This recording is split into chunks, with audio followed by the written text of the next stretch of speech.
Hi there, and welcome to Actually, a podcast dedicated to exploring issues affecting the Nigerian economy. This podcast is hosted by Vestance, offering quality advisory services to help small and medium scale businesses to grow. You can learn more about Vestance at www.vestanceng.com. My name is Sadiq Alabi, your host for this very first episode. Until recently, if you wanted to change Naira for the US dollars or for British pounds or other foreign currencies, you had two main options.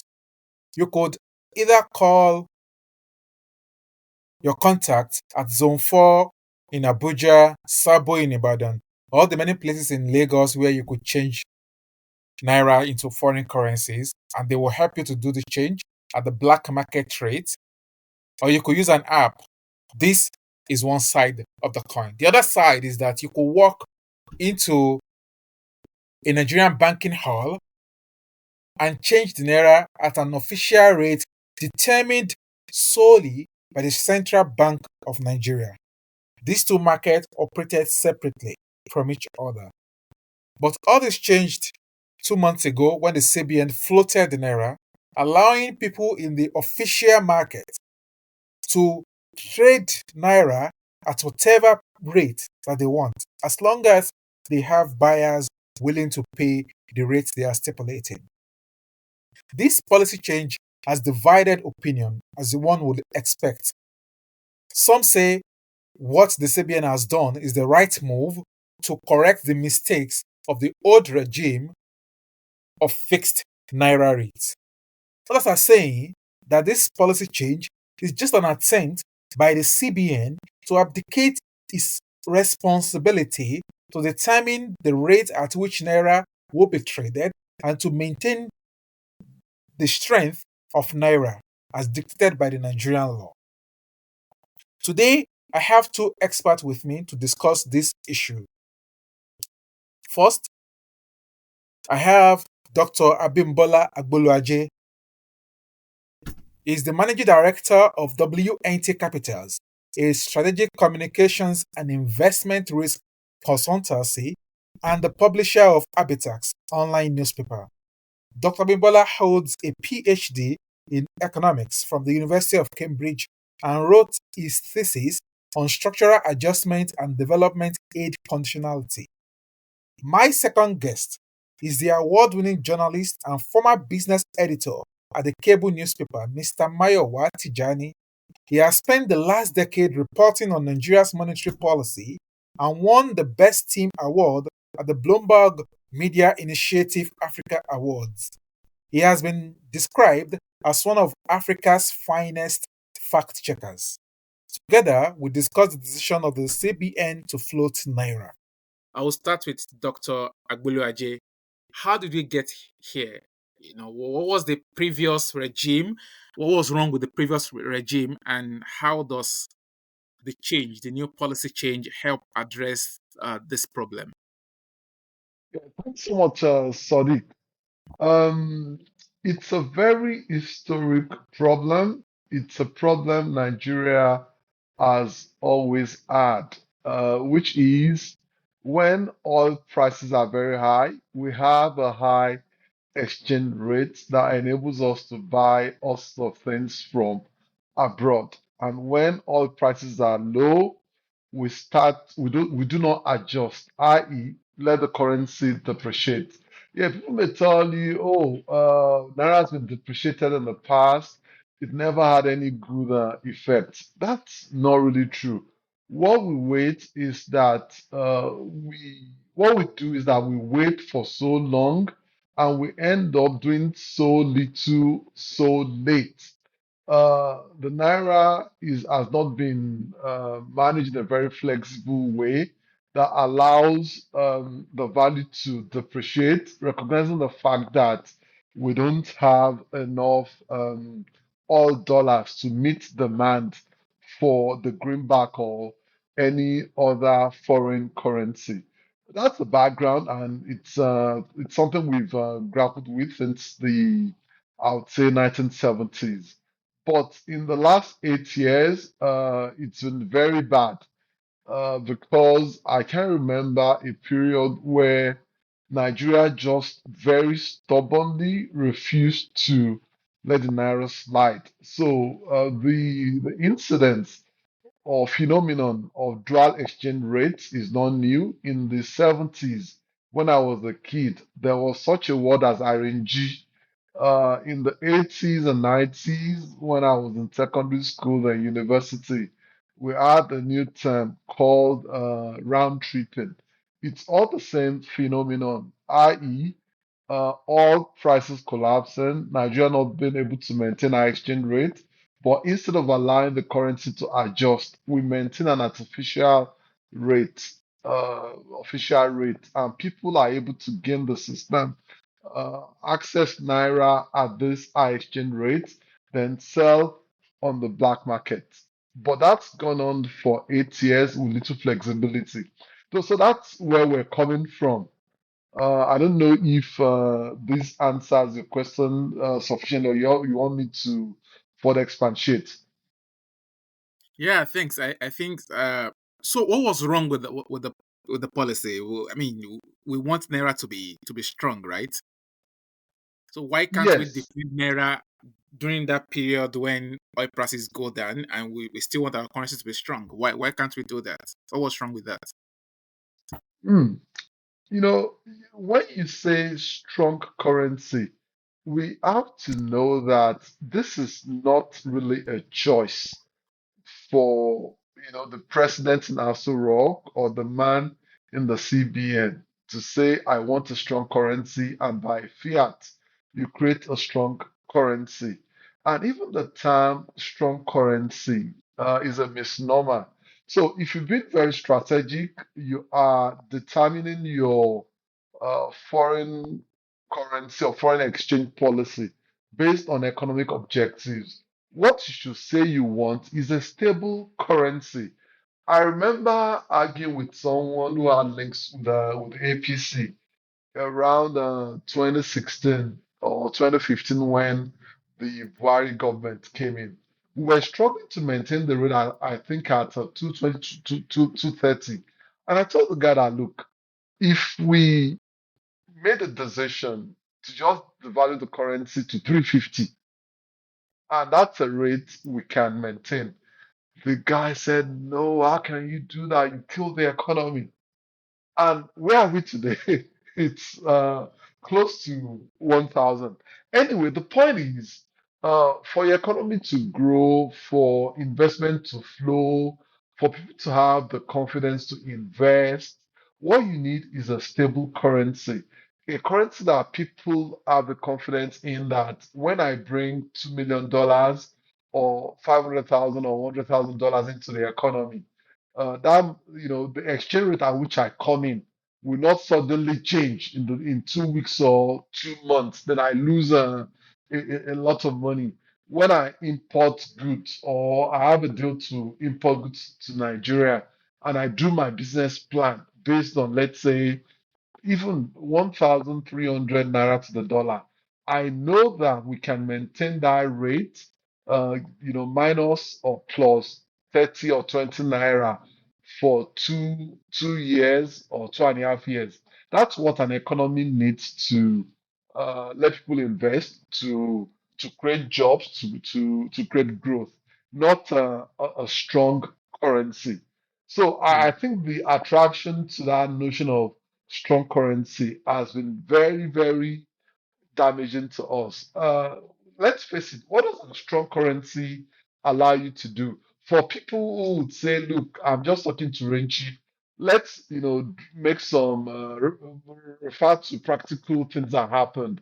Uh, in early 2000s to let's say 2010, what did we do with the so-called strong currency when oil prices were good and we had the dollar to back a high exchange rate? If you remember then, people were buying Picanto cars, people were buying Elantra cars 2, 3 years out of school. Banks were lending towards people buying all these cars. Where were the cash flow for? We were just exporting money to the South Korean economy. People were coming to England, going to third-rate universities and paying a lot of pounds. That's what a strong currency allowed us to do. And I can go on and on. People were, we joke that if you wanted to impress a girl in that era, you buy a Picanto. So who does that again? So that's what people do with a strong currency. So we should change the mentality to know that look, if you have low dollar inflows, because all prices have collapsed, what we should have the courage to do is to the value and develop to a point where you can maintain the rate. And the best way to keep frivolous import out of your economy and grow your own capacity to produce is just to have a currency that doesn't have that's not overvalued, and find a way to keep whatever value you want at a stable rate. And the last thing I would say is when you advocate floating the naira and Libra exchange rate, even liberalizing foreign exchange markets calls for demand, a lot of market design and intervention. It doesn't mean that, oh, when you have a lot of dollar inflow, let people access it and deplete the reserves. There are ways to manage even a free market liberal foreign exchange market so that you can, fulfill your economic objectives. What you don't want and what you should never do, that Nigeria has unfortunately always done, is to bet against the market, i.e., when we have low dollar inflows, try and maintain a rate that's artificially high that will never be sustainable. You have been listening to Actually, a podcast by Vestans. My name is Sadiq Alabi, and today I've been talking to Dr. Abimbola Agboluaje and Mr. Mayowa Tijani on the recent floating of the Nigerian currency Naira by the Central Bank of Nigeria. Thank you. Let me bring in Mr. Mayowa Tijani.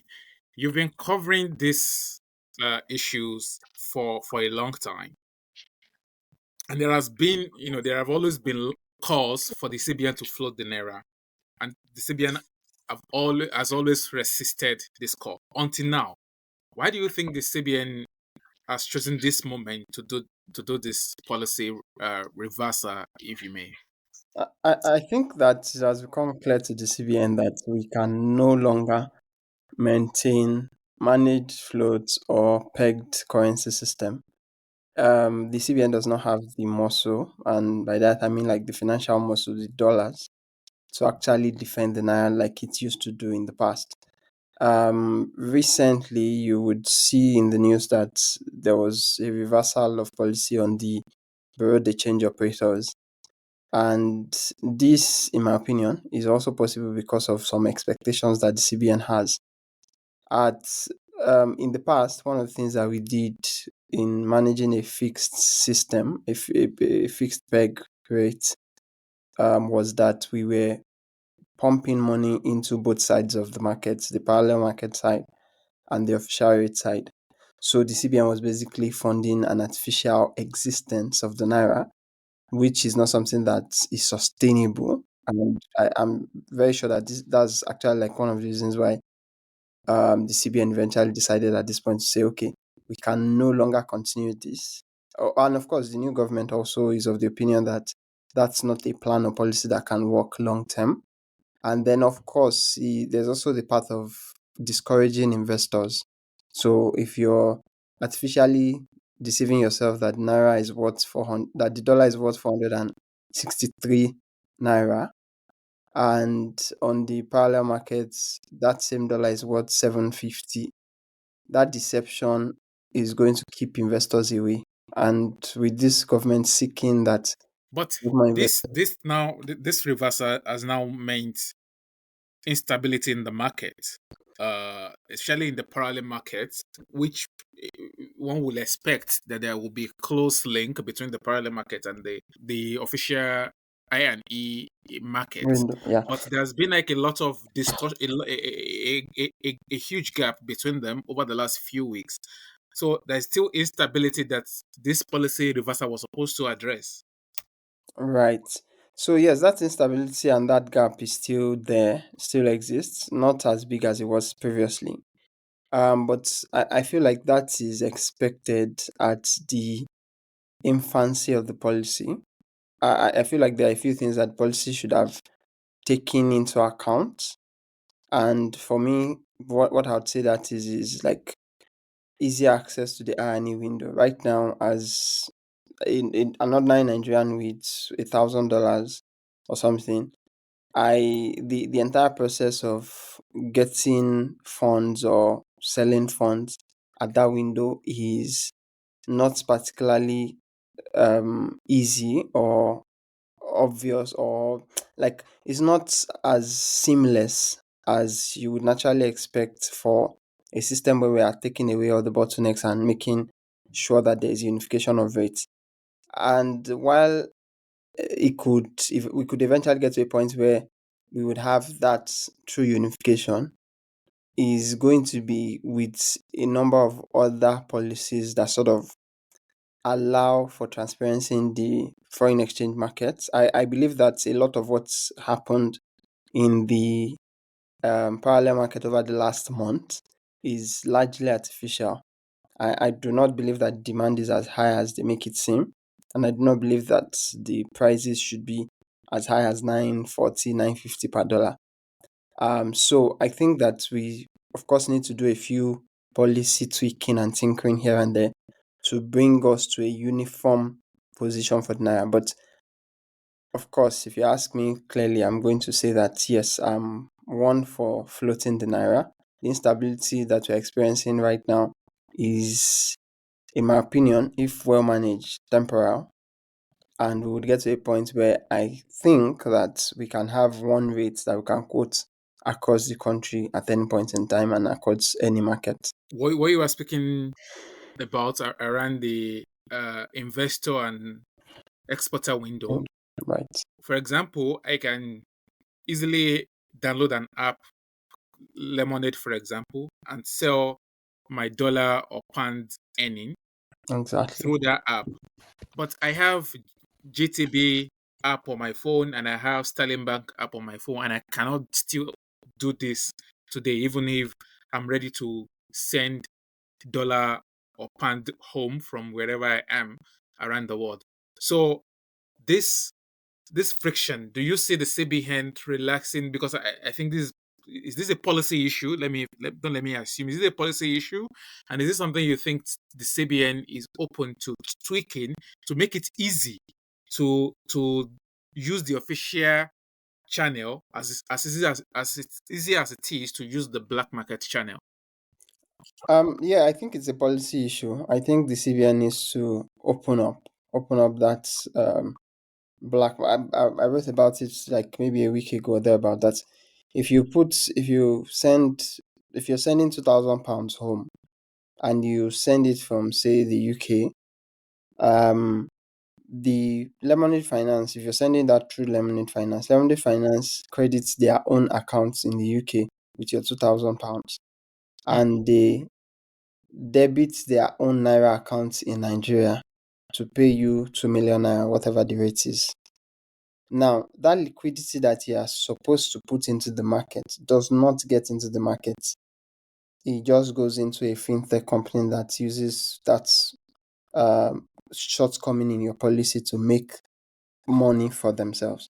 And of course, the way capitalism works, you can't tell people not to do things like that. It's natural that people would take advantage of policy.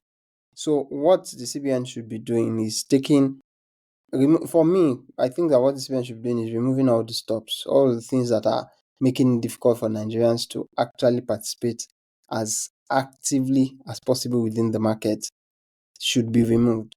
Yeah. What they said about the price verification system, while I'm all for price verification and all, I also feel like it's another bottleneck that you're adding to the process that is going to make the process even a lot harder for people to engage with. And this begins to drive up demand in the parallel market. and brings about the difference in prices. Of course, I'm temporarily anyway. I'm a supporter of the BDC system that they're trying to fund the BDCs and all of that. If they have the money, I think that it would one reduce the pricing in the parallel markets. There will be liquidity in the parallel market. But what it would also do is that all the money that is going into the parallel market would now be quoted one way or the other as almost the same rates as the official side. We've seen this before, 2018, 2019. Both markets were quoting 360, 363, 364.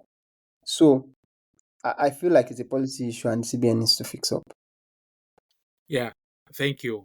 Uh, Argument for a strong naira, because I asked that question before, and one of the major arguments that many intellectuals and activists and Nigerians have been proposing is that Nigeria is an import dependent country, and we cannot simply afford a weak naira, because it means that things that are important to us, like food that we import and other items that are like medicine and even fuel that we need to run the economy, are all imported. We cannot afford a a weakened naira, or an excessively weakened naira. Is this true? Is Nigeria really an import dependent country, or is this a misreading of data to just support an argument people already support? That's a loaded issue. It's a loaded question. Uh, but let me just say straight off, the idea that Nigeria is import dependent is not supported by the data. All you need to do is to go online and look for credible data on import, looking at the ratio of your imports to the size of the economy. Nigeria doesn't rank very high.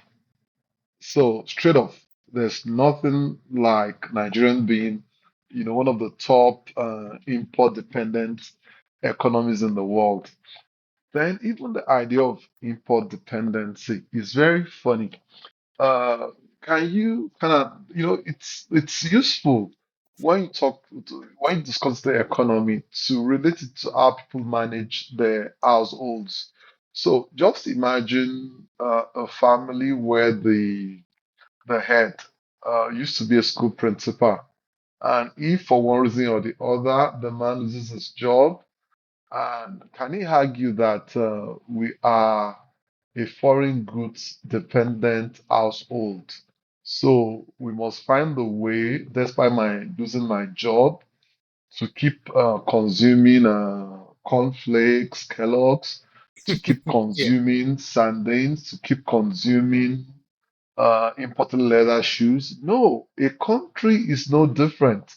So if you tell your government that you are import dependent, and the source of this import dependency is known to everyone, it's oil.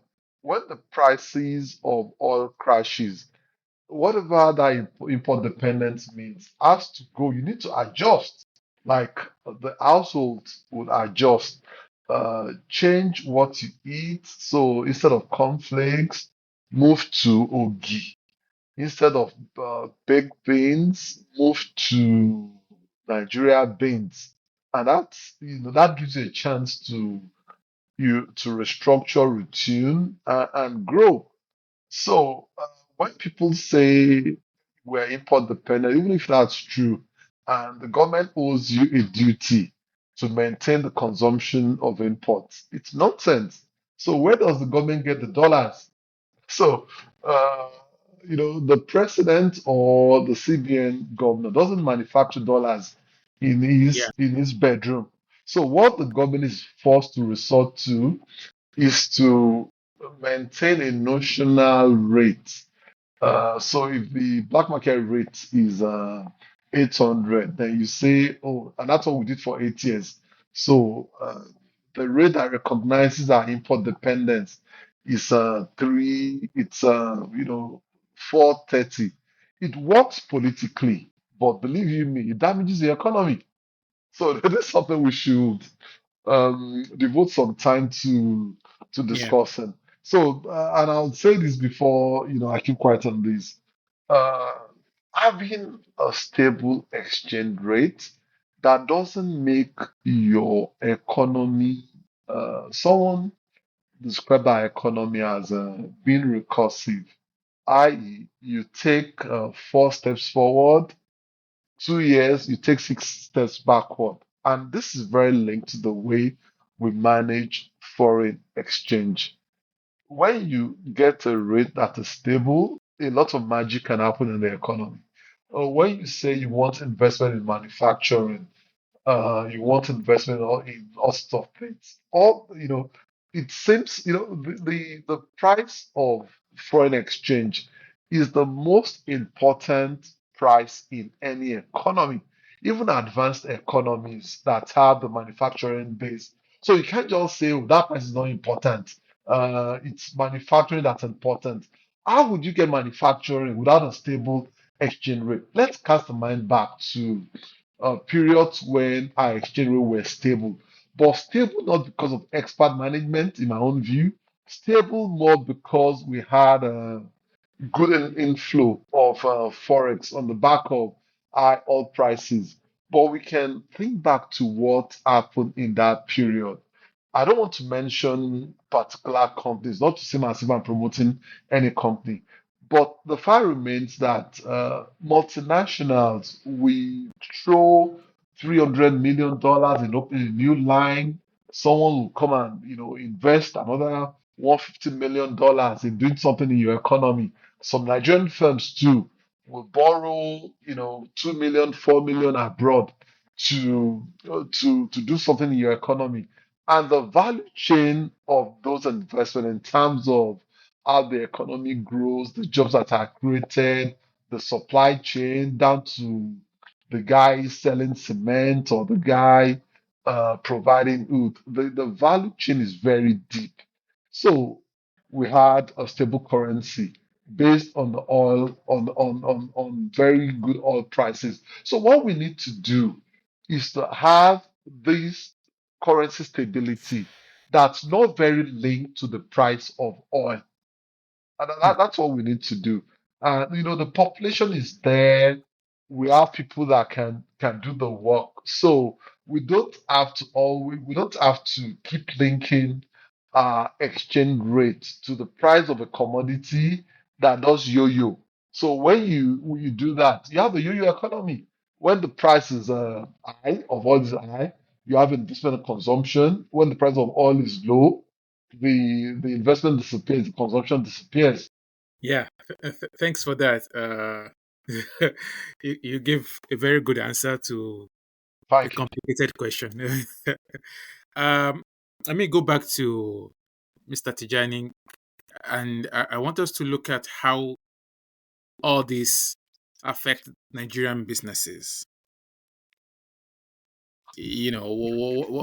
If you are to advise, or what have you been seeing as a journalist covering businesses, and what have you been seeing, what have you been hearing from businesses? How has all this affected them, and I how think that can they respond?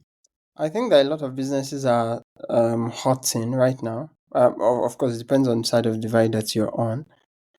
Some businesses that have foreign exchange exposure. So, for example, businesses that have taken loans in dollars or in some foreign currency in the past, and they're in the process of paying back. For some of them, they were doing well just before the devaluation and the unification or the attempted unification of the currency. And a lot of them have suddenly found themselves in heavy debts. And by heavy debt, I mean that a lot of them are now in a place where, so most of them operating in Naira. So let me see an example. Let's say a fintech company that took a loan of $1 million to run businesses here in Nigeria, and what they were supposed to pay back using hypothetically for a year is supposed to be 463 million naira plus maybe an interest of 5%. So that kind of company is expected to pay less than or about 500 million naira. But all of a sudden, there's a devaluation of the currency, and they are supposed to pay back that loan, which is dollar denominated. Now, they are $1 million a year ago, or less than a year, 6 months ago, actually, is now like 800 million naira. So they were supposed to pay 500 million back like some months ago, and now they are having to pay 800 million back. For some of them, they don't survive that kind of changes. In fact, for big businesses, we've seen this happen in the past. So for Etisalat, when Etisalat was in Nigeria, they took dollar denominated loans from a number of banks within the country. And when devaluation happened, they wanted to renegotiate the terms of the loans, and some of the banks did not agree. This led to a lot of back and forth. In the process, their entire loan system sort of doubled because of this devaluation, and basically was what kicked them, maybe coupled with a few other issues here and there, kicked them out of Nigerian markets. And then we had the transition to Nine Mobile. Those are even big businesses. There are a lot smaller businesses that once they have this kind of exposure, it becomes impossible to survive. And some businesses have gone under as a result of that. For some others, they are benefiting from this change. So, for example, businesses that export goods and services out of Nigeria. In the past, if they exported, say you're producing and processing gari in Nigeria, and you export 10 kilogram of gari to the United States, the 10 kilogram of gari is probably going for $50. Now, if it goes for $50 in the past, when you are repatriating that money back to Nigeria through the official means, you are getting some maybe 25,000 naira or thereabouts. But now, when you are repatriating that amount of money back into the country, official or unofficial means, you are getting a lot more money than you did previously. So, for exporters, businesses that are into exports and are earning foreign exchange, is better for them. Their businesses are happier for it. But for businesses on the other side of the divide, they are losing a lot, and some of them are even going under. So it depends on where you are, how prepared you were before now. I think for some of us, we saw it like 2-3 weeks before the devaluation eventually happened. I was already tweeting about it, and that it was very close and all of that, because the handwriting was all over this system. And so for businesses who have that kind of forecast, it might be easier for them to cope, as against businesses who do not have that kind of forecast, and they are being caught up in the whole devaluation thing. So for Yeah. different businesses, they have different reactions to the problem. Yeah. Dr. Bimbola, you Yes. advise businesses. What are you hearing? What will you advise, especially small and medium scale businesses, that are affected by this? Is there anything they can do? Okay. In a way, the advisory I do gives me an insight into this, but it's not from the direction you think. Oh, okay. So, yeah, I can still, try and, contribute something useful. Um, I was at an event some 3-4 years ago when Mr. Tedopita said that 6 years ago he used to get a call from people from abroad asking him, please, what can I invest in Nigeria? And he said that 3 years ago, that the calls he was having are from people inside Nigeria asking, please, I want to sell and leave Nigeria. Um, who can buy? So let me tell you the way that affected my own business. What we do is to advise investors who want to come into Nigeria. What are the risks you're facing? What are the regulatory issues around this area? Information about their counterparty, and so on and so forth. That business dried up totally, almost totally, in the last 5 years of the last government. And it's easy to understand why. The kind of forex policy we ran was an explicit advertisement to foreign investors. Don't bring your money. So we can't underestimate the value of foreign investment in our economy. It's not something you're nationalistic about, and this is, something you unfortunately hear people do. Oh, we are a big nation, our resources are sufficient. No, that's pipe dreams. Look at China, look at all emerging economies. Uh, Foreign investment at the takeoff point when the economies were getting larger, were producing more, when incomes were growing. Foreign investment is very key. So, Nigerian businesses, SMEs, and some of the few large businesses we have, their health is very linked to the way we manage our currencies.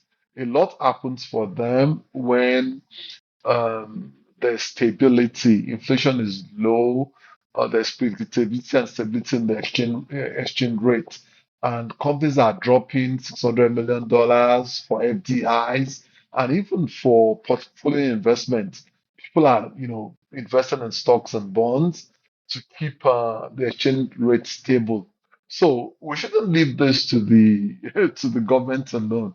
When they're going to get 3 million uh, uh, billion dollars from Nexon, we should make our views known. This is not a permanent solution. Don't let's have what we had for 8 years when it was only someone in the CBN and someone in Aso That Rock. that would be my next question to you. Whoa. Okay, go on. Is this NMPC deal, and is this the solution? Is it part of the solutions? And what else should the CBN or the Nigerian government should be doing? What next should they be doing to attract more dollars into the economy? Hmm. No, it is not a solution. We've just gone for, to create confidence in the market. As Mr. Tijani alluded to, confidence psychology is very important in this game. It's not only where our foreign exchange is today, the way the private market is behaving. It's got little to do with the fundamental of our economy or with real demand. You need uh, a shock intervention that will calm the market and make people know that, look, if you think you can buy at one market and round trip, you lose the shirt on your back. $3 billion will not do that. We should be careful that we don't do a Buhari 2.0 as far as the forex market is concerned. Uh, we should just be focused on building institutions, doing reforms, not doing something right with your right hand and doing something wrong from the Buhari era with your left hand. So things like having a price verification system, those things have never worked. And 40 years of experience fiddling around the current exchange rate, trying, to liberalize but not liberalize through all sorts of tricks. It's never worked. Don't let's waste our time again. Let's do what we need to do. Fully Yeah, liberalize the market. Now we're having a dual exchange rate again. That's already failing. That will yeah, never work. So if you ask me what we need to do, what we need to do is clear. Go to the IMF, get some 15 to 30 billion dollars.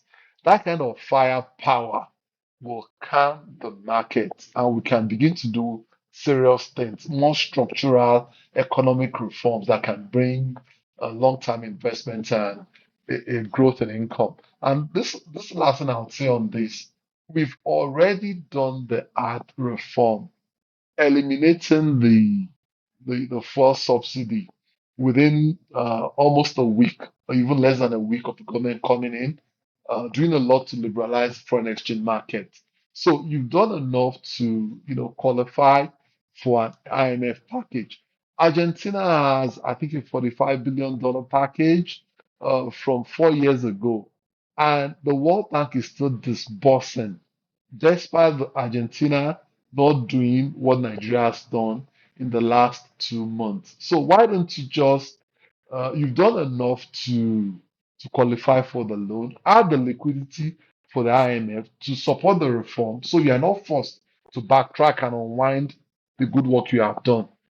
I don't see any other source of Yeah. Yeah. sizable short-term money in the horizon. Thank you. You're We welcome. have about 4 minutes left, and we still have a few questions. So I will, Mr. Tijani, I want us to look at what the CBN and the federal government, what they are currently doing, and over the next 6 to 12 months, if you are asked to advise the government, what will you be telling them? Okay, so I think that the government has sort of gotten it right short term, but short term is, like I said, really short term. $3 billion that they got from the Afrexim Bank is some money. The government sort of has a clear understanding of what they are trying to do, and they are moving in that direction. The $3 billion that they got from Afrexim Bank would help in stabilizing the naira, but all of this, including all the firepower that they are pushing from CBN, would only stabilize the currency for a short period of time. Under the former CBN governor, when they started paying money to BDCs, they were paying as much as $110 million every week. Now, if they go at that rate, in another 8 months, they would have exhausted that $3 billion that external funding or pumping money into the system liquidity in the short term. But we should also work on long term policies that make long term liquidity available. So, um, can we increase our production of oil? Can we make sure that we're getting as much money as we should be getting from oil production? Can we make sure that we are increasing our exports? Can we make it easier for investors to come in? Can we make it easier for Nigerians abroad through remittances to send in their liquidity directly into the system? So once we are able to fix this pocket of problems, Dr. Abimbola was saying that if we can get $15 billion or $20 billion from the IMF or the World Bank, that would be would go a long way.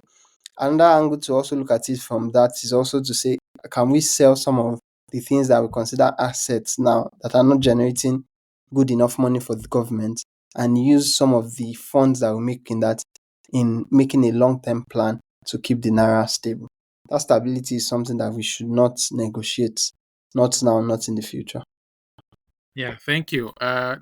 Bimbola, your last word, and I want you to focus on Nigerians don't like to hear IMF, and structural adjustments of Babangida then scared a lot of people.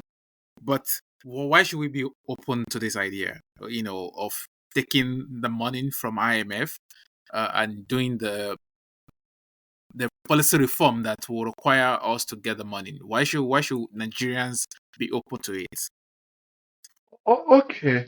What a lot of people don't understand is that the Babangida reforms were painful precisely because we didn't get an IMF loan. What happened was we had a debate. Should we uh, initiate all these reforms ourselves? Like Mayowa, Mr. Tijani alluded to, there is a point where people inside government, they are, no matter how ideological they are, they have what I'll call a system maintenance responsibility. They know from the figures they are seeing that look, this thing is not sustainable. We need to change. That's where Babangida's government was. They knew the alternative was collapse. We needed to change.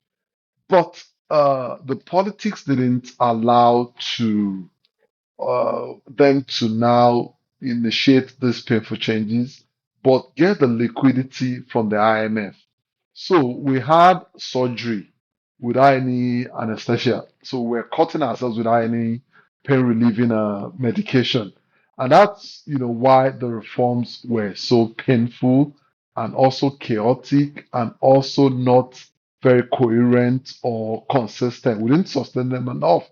And that's why the results weren't optimal. We shouldn't make the same mistake. If part of the plan to liberalize the foreign exchange market and do away with the many windows to access foreign exchange was to bring in the IMF, arrange for 20 million naira liquidity. We don't be having conversations about stability now. That will be done and dusted, and we can try to do serious things. But I'll also say this, and not planning for that is also a reflection of the weakness of the economic team of the government, and they need to do a lot to correct this mistake. Uh, it's funny we're talking real economic issues, but 80% of it is also politics or political economy. How do you plan this thing? How do you communicate it for whatever you want to do to be acceptable to the public? How do bring key members of the political class who may not be on your side on board?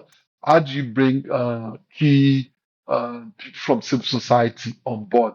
That calls for a lot of coherence on the side of the government. And going forward, that's something they need to work more on. What the economy will suffer, what ordinary Nigerians will suffer, the guy hawking and car chiefs, Komaiko, the person on the farm in wherever in Nigeria, what the stand to lose, what the stand to suffer from us not going to the IMF is so huge. We should just get our political act together and find a way to do this deal.